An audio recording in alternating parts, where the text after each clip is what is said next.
आप अपने पति को मार करके ड्रम में सीमेंट में पैक करने लग गए, अपने अच्छे खासे पति को मार दी और एक पराये मर्द के संग रंग रलियां मना रही है। ये बुद्धियां भ्रष्ट कहां से हुई बताओ ना।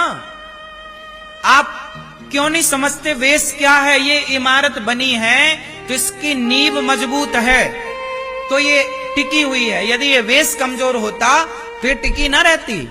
आप कितना भी सजा लो, ऊपर पेंट पुट्टी मार लो, पर नीचे कमजोर है तो टिका ना रहेगा कुछ। हम सनातनियों का वेश हमारी शुद्धि है। आप कितनों को ये बात पता है कि हमारे बाप दादे कह गए हैं कि जैसी राखे शुद्धि वैसी बने? ये बात सही है कि गलत है? तो क्यों नहीं मानते? सही है तो मानो, वरना नुकसान अनिरुद्धाचार्य का ना होगा, तुम्हारा होगा। अपने पति की छाती में खंजर मारने वाली स्त्री कैसी रही होगी? भोजन में नींद की गोलियां मिलाने वाली, सुला करके उसका मर्डर कर देने वाली, सीमेंट भर देने वाली पत्नी कैसी रही होगी? बताओ जरा, इससे क्या सिद्ध होता है? सोचिए, एक पति जो अपनी पत्नी में समर्पित है। आप बताइए, हम आपके घर आए भोजन करने और आप हमें नींद की गोलियां मिला के सुला दें और हमें मार डालें, इसमें हमारा क्या कसूर है? उस लड़के का क्या कसूर था? वो तो पत्नी के हाथ का ना भोजन कर रहा था।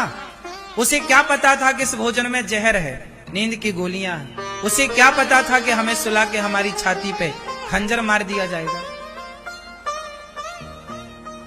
मैं सवाल उस लड़की से नहीं, सवाल मैं ये करता हूं कि उस लड़की की आखिर ऐसी बुद्धि हुई क्यों?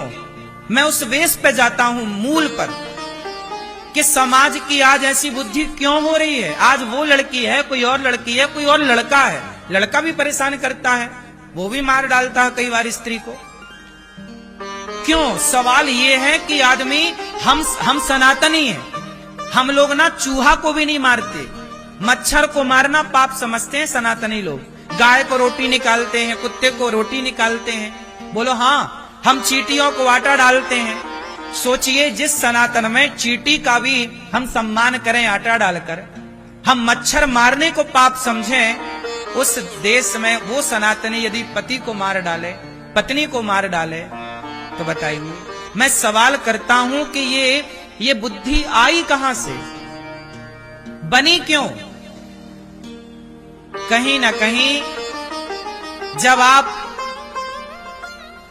सत्संग से हट जाते हैं, आप जब चरित्रहीन हो जाते हैं। वो लड़की क्या थी? चरित्रहीन हो गई ना, गैर मर्द के साथ घूम रही है, अपने पति को हटा दिया रास्ते से। ये गैर मर्द के साथ, अच्छा बताओ, सीता मैया रावण के साथ चली गई, चुरा के ले गया। रावण ने इतना लोभ दिया, रावण तो सोने की लंका का मालिक था कि नहीं? क्या बोलता रावण? सीता तुम मेरी पत्नी बन जाओ, मंदोदरी तुम्हारे पांव दबाएगी। मंदोदरी रानी है लंका की, वो पांव दबाएगी। सोने की लंका थी रावण की। ऐसे आजकल की कुछ स्त्रियां तो रावण को देख लें तो कहें हमें ले चल चुरा के, हम तैयार हैं। आज तो खुद लोग भाग के उसके विमान में चढ़ जाएं। आज यदि रावण होता तो उसे चुराना ना पड़ता, ये कुछ स्त्रियां दौड़ दौड़ के चढ़ती उसके विमान में। नहीं, लेकिन सोचो माता सीता के बारे में कि सोने की लंका में रहकर आ गई माता सीता। इतना उसने प्रलोभन दिया, इतना प्रलोभन दिया, लेकिन धन्य है, ये नारियों को सीखना चाहिए कि सोने की लंका को लात मार के वनवासी राम के संग रहने सीता मैया आ गई। पति कितना गरीब हो, लेकिन नारी को कभी अपने पति का त्याग नहीं करना चाहिए। ये सीता मैया ने करके दिखाया है।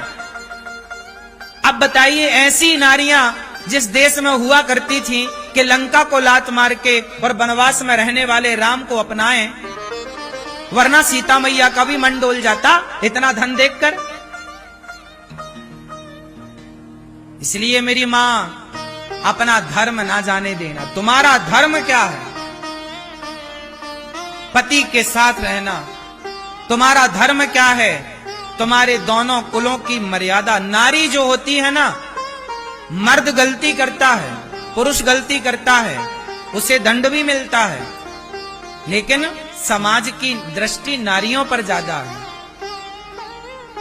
क्योंकि तुम्हारे ऊपर दो कुलों की जिम्मेदारी है या नहीं? जिस पर जिम्मेदारियां, अब मुझे कोई भी शब्द बोलना होता है, मैं बड़ी जिम्मेदारी से बोलता हूं, कुछ भी नहीं बोल सकता ना मैं। आप कुछ भी बोल सकते हैं, क्योंकि आपका बोला हुआ हाईलाइट नहीं होगा, आपको बोला हुआ वो आपकी पर्सनल विचारधारा हो जाएगी, लेकिन मेरा बोला हुआ तो बड़ी बात हो जाएगी। इसलिए आपको समझना चाहिए। समझना क्या चाहिए कि हम सब अपने अपने शुद्धि का, सत्य का, मर्यादा का, धर्म का पालन करें। ये सृष्टि तब सुरक्षित रहेगी जब धर्म रहेगा। धर्म क्या है? शुद्धि। शौच करो, लघु शंका जाओ तो शुद्धि। तो आज से कितने लोग मेरी बात को ध्यान से अपनाएंगे? शुद्धि का कौन कौन ख्याल रखेगा? क्या रखोगे बताओ?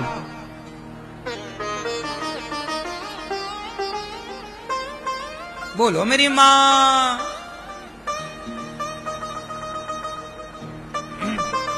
धर्म क्या है? सोचो। हम लोग ना यज्ञोपवीत पहनते हैं। हम क्या पहनते हैं? जनेऊ। जनेऊ सुना? जनेऊ। यज्ञोपवीत जानते हो? हम लोग यज्ञोपवीत पहनते हैं। हम लोगों को कितनी भी जोर की सुसु आए, जब तक कान में 3 बार लपेटे ना यज्ञोपवीत, तब तक लघु शंका नहीं करते। सोचिए, हम लोग लघु शंका भी करते हैं तो एक धर्म के यज्ञोपवीत में बंध करके लघु शंका करते हैं। मतलब हम लोग लघु शंका भी कर रहे हैं तो धर्म के बंधन में बंध के कर रहे हैं। बोलो हां। बैठ के करते हैं, खड़े होके बैलों की तरह नहीं।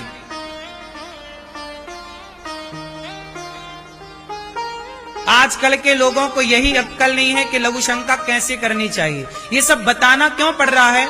क्योंकि चीजें नष्ट हो गई, क्योंकि लोगों को ज्ञान नहीं है। पहले का मर्द, तुम्हारे दादा परदादा, नाना परनाना जो थे, वो धोती पहनते थे। बताओ, पहले का पुरुष भी खड़े होके लघु शंका करता था कि बैठ के? बोलो क्यों? क्योंकि बैठना मर्यादा है। लघु शंका करना भी एक मर्यादा है, नहीं है? अब आप ना माने आज की आधुनिकता में, तो हम क्या करें? लघु शंका खड़े होके नहीं करनी चाहिए। खड़े होके बैल जानवर करते हैं। मनुष्य हो ना? क्या हो आप लोग? क्या हो आप लोग? हाँ, तो मनुष्य कब बनोगे? जब मनुष्य का आचरण अपनाओगे। इसलिए आचरण, पहला आचरण है शुद्धि। अपने को सदा शुद्ध रखो, बाहर से भी और भीतर से भी। बाहर भी आप शुद्ध हैं। जैसे कुछ खाए तो बिस्तर में बैठ के लोग खाते हैं, बिस्तर पर नहीं खाना चाहिए। कुछ भी खाओ तो आचमन करना चाहिए, मतलब थोड़ा पानी पीना चाहिए, शुद्धि होती है। अब आप लोग क्या करते हैं? खाए बिना पानी पिए घूम रहे हैं। इससे क्या होगा? नेगेटिविटी। इस संसार में 2 चीजें हैं, पॉजिटिविटी और, जैसे लोग कहते हैं ना प्रेतात्मा, भूत, पिशाच, ये सब क्या है? ये कुछ दिखता नहीं है, ये नेगेटिविटी है, नेगेटिव थॉट है। प्रेत क्या है? प्रेत नाम की चीज क्या है? भूत नाम की चीज क्या है? भूत प्रेत कोई ऐसा नहीं कि कोई ऐसे आ रहा है, नहीं। भूत का मतलब है नेगेटिविटी। उदाहरण से समझो, क्या लिखा है हनुमान चालीसा में? भूत पिशाच निकट नहीं आवे महावीर जब। तो आप बताओ, ये भूत प्रेत, ये भूत पिशाच निकट नहीं आवे, ये भूत पिशाच है क्या? क्या है ये? सुनो, ये भूत पिशाच क्या है, इसे बड़े ध्यान से सुनो। ये भूत पिशाच, जैसे हमारे देश में बहुत लोग आत्महत्या कर लेते हैं। एक नाम बता रहा हूं, सुशांत सिंह राजपूत। सुशांत ने आत्महत्या कर ली, सबको पता है। क्यों कर ली? क्योंकि कोई भी एक दिन में तो आत्महत्या नहीं कर लेता ना भाई, बार बार उसके मन में आत्महत्या करने के विचार आए होंगे, थॉट आए होंगे, मर जाते हैं, अब मर जाते हैं, अब मर जाते हैं। एक बात याद रखना, जब आपके भीतर नेगेटिविटी आने लगती है ना, तो पॉजिटिविटी के दरवाजे बंद से हो जाते हैं। फिर कोई कुछ सुनाए समझाए समझ में नहीं आता। जिसे बोलते हैं विनाश काले विपरीत। हाँ, ये जो गलत थॉट आपके भीतर आ गए, गलत विचार जो आपके भीतर आकर कब्जा कर लिया, जो बार बार आपको परेशान, डिप्रेशन क्या है, तनाव क्या है, यही भूत प्रेत है, नेगेटिविटी। इस ब्रह्मांड में नकारात्मक ऊर्जा भी है और सकारात्मक ऊर्जा भी है, हाँ या ना? आप मानते हैं इस बात को? कई बार हम ऐसी जगह जाते हैं जहां हम पॉजिटिविटी से भर जाते हैं, अपने आप हैप्पी हो जाते हैं, खुश, बोलो हाँ। और कई जगह ऐसी होती है जहां जाने से हम लोग बिल्कुल भयानक सा दृश्य दिखता है, डर लगने लगता है, परेशान होने लगते हैं। मतलब वो जगह का भी दोष है, वो नेगेटिविटी से भरी जगह है। आप एक बात बताओ ना, आप मंदिर जाओ और शमशान जाओ, दोनों जगह की ऊर्जा आपने महसूस की कि नहीं? बोलो हाँ। मंदिर जो है पॉजिटिविटी से भरा है, जबकि शमशान में आप जाएंगे तो थोड़ा सा आपको शुरुआत में, बाद में शमशान जरूर जाना चाहिए, ताकि वहां से हमें बड़ी सीख मिलती है कि आज जो ये आदमी जल रहा है, ऐसी हमें एक दिन जलना है, घमंड किस बात का है साहब। ये सबक वहीं से मिलती है। आपको हम केवल ये बता रहे हैं कि इस ब्रह्मांड में दो चीजें हैं, नेगेटिविटी और पॉजिटिविटी। अब यदि आपने एक चीज ध्यान दिया होगा, आपके घर में मच्छर मक्खी कहां होते हैं ज्यादा? जहां शुद्धि होती है वहां, या जहां गंदगी होती है वहां? क्यों? जहां गंदगी होगी अपने आप मच्छर वहां हो जाएंगे। आप मच्छर को फोन लगा के नहीं बुलाते, भाई साहब यहां गंदगी आ जाओ, बुलाते हो? आपके पूरे शरीर में कहीं घाव हो जाए तो मक्खी आएगी और डायरेक्ट वहीं जाके बैठेगी जहां घाव है। उस मक्खी को कैसे पता चला कि यहां घाव है? क्योंकि उसके भीतर जो तंत्र है, जो उसकी सूंघने की घ्राण इंद्री है, वो सूंघ लेती है बड़ी दूर से कि कहां क्या है। उसी तरह जब आपके आसपास गंदगी होती है, विचारों की गंदगी, आप गलत चीज देखते हैं मोबाइल पे, गलत चीज सुनते हैं, गलत लोगों के साथ, शराबियों के साथ आपका उठना बैठना है, गंजेड़ियों के साथ आपका उठना बैठना है, तो क्या होगा? वो निगेटिविटी आपकी तरफ खींची चली आएगी और आपको क्या करेगी? वो नेगेटिविटी आपके ऊपर बैठ जाएगी और फिर आपके मन में गलत गलत ही विचार आएंगे। क्या विचार आएंगे? गलत। वो गलत विचार इस हद तक पहुंच जाते हैं कि व्यक्ति को वो आत्महत्या की प्रेरणा देने लग जाते हैं। आत्महत्या की प्रेरणा कोई और नहीं देता, खुद के भीतर के विचार कहते हैं कि